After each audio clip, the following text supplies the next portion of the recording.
Hey y'all, I am making squash and zucchini casserole.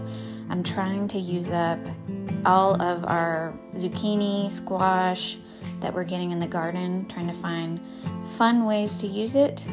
And I doubled this recipe. All of the ingredients you're seeing on the screen has been doubled. So if you just want to make one casserole, I would suggest halving it.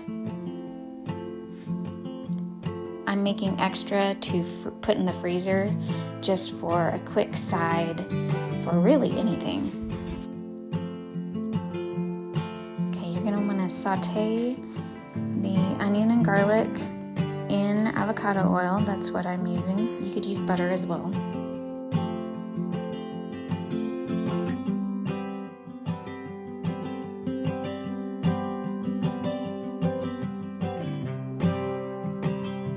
Cook the zucchini and squash in batches.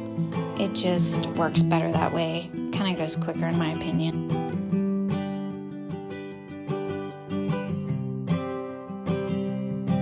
You're really just sautéing to get some of the moisture out.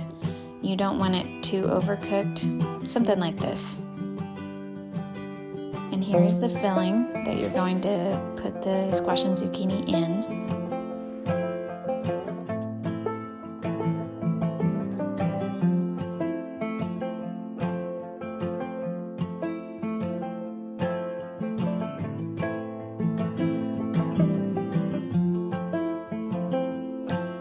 You're supposed to mix that up before you add the cheese, and I realized it after I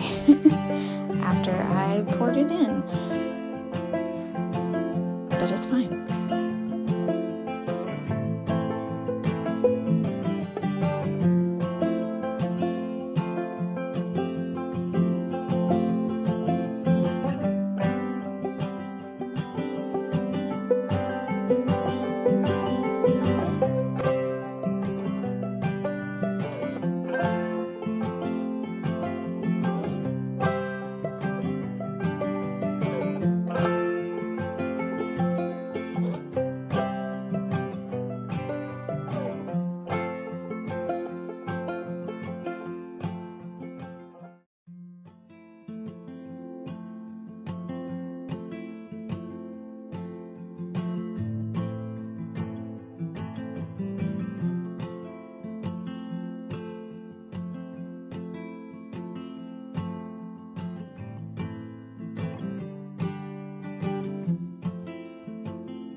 I'm just now thinking of another variation for the topping. You're supposed to put shredded Parmesan on top, which I do in this video, but I think the fried onions that you would normally put on top of green bean casserole would be really, really good on this. From this point, you can bake it at 350 for 30 to 35 minutes, but I am putting this up in my freezer. And I think I'm gonna need to cook it a little longer, probably 40 to 45 minutes. Thank you guys.